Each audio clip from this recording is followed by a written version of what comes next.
fastest growing component of global trade. Secondly, this also implies changes in the structure, composition, and direction of international value chains, as well as intensified regional integration.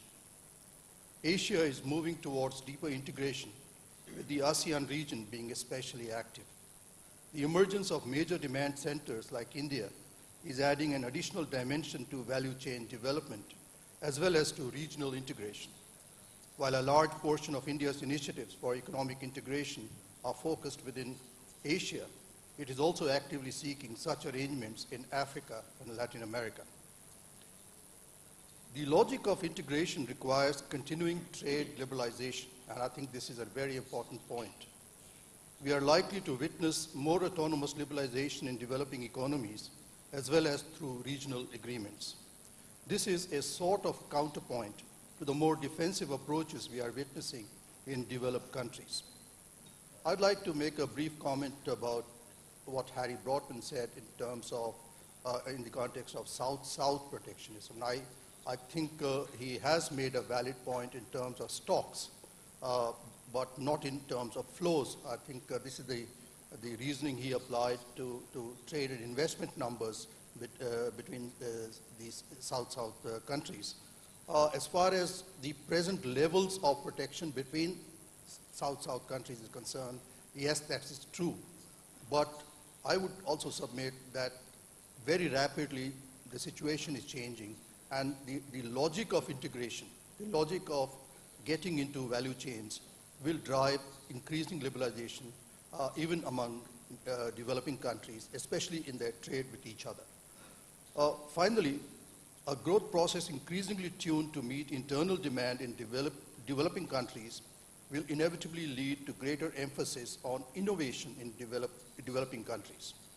The $2,500 nano car developed by the Tata Group, or the low-priced but high-tech medical diagnostics equipment like digital X-ray machines or ECG machines being developed by GE Healthcare in India are some examples.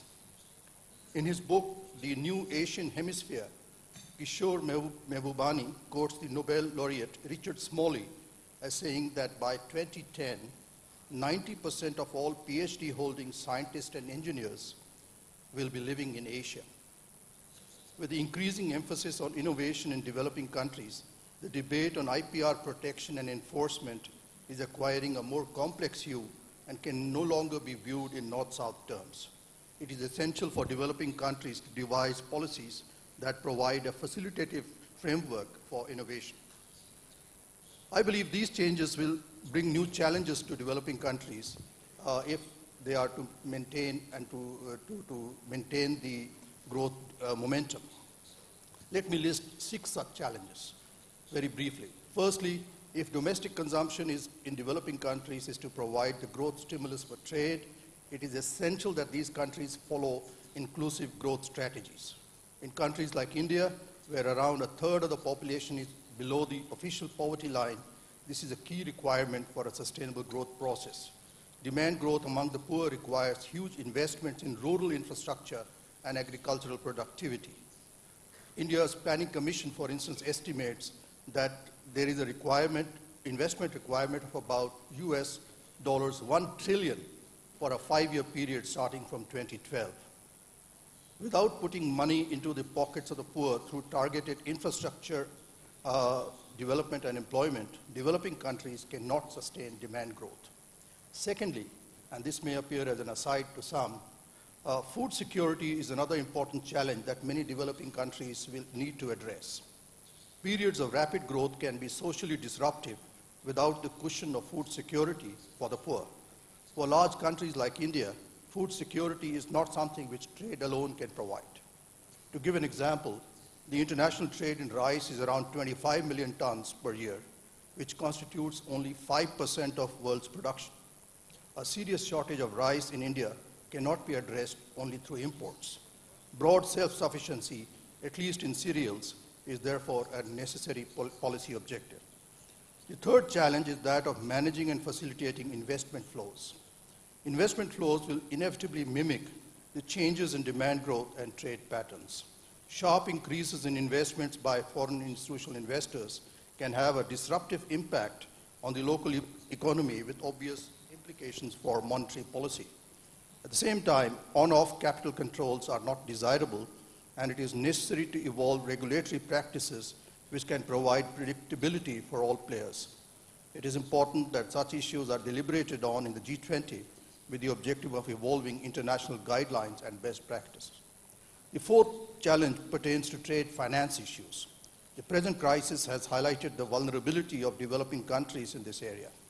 Currency swap arrangements like the Chiang Mai Initiative are interesting responses to this problem, but much more needs to be done multilaterally. Underlying all these issues is the regulatory challenge. Trade policy regimes require predictability, equity, non-discrimination, and transparency. This can only be provided by strong regulatory structures, which are preferably at arm's length from governments. This brings me to my last point, that of multilateral trade liberalization. The success of multilateral trade negotiations is essential to enable developing countries to take advantage of the new opportunities. The role of Africa in international trade cannot be indefinitely confined to that of a commodity supplier. And I would agree with Harry Broadbent that companies from the developing world have been quicker to seize the opportunities that African growth provides. The issues of tariff escalation, tariff peaks, etc., on which there is a broad consensus in the DDA negotiations, can only be addressed through a successful conclusion of the Doha round. The same is true of the distortions in agricultural trade. The need to complete the Doha round at the earliest is obvious. It is also important that post-Doha, the WTO is mandated to address the new challenges that confront the global trading system. Thanks.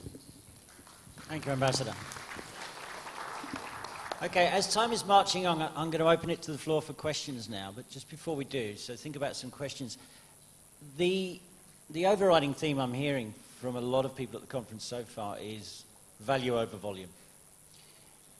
Can I ask our two trade ministers, what are governments doing in developing countries to make that happen, to help companies move up the value chain?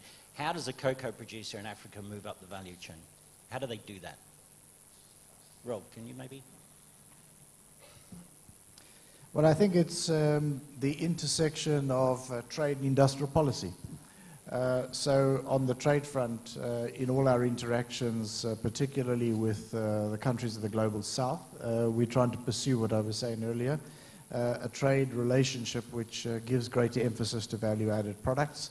And that has a number of dimensions. It includes cooperation, and it includes a lot of willingness to identify a problem in a trading relationship in which there is a sort of a huge disparity in the composition of the trade.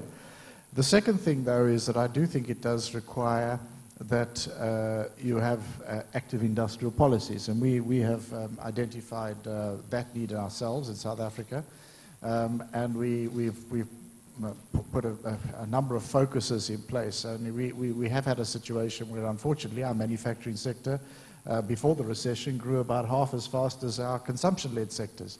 And that created a huge number of imbalances. And so we're now giving more emphasis to that. I think that some of the areas where we see ourselves moving forward is the production of inputs into infrastructure programs, which we're making a big effort ourselves on. And we have some capacities in those areas. We're also talking about trying to make the leap into greener technologies.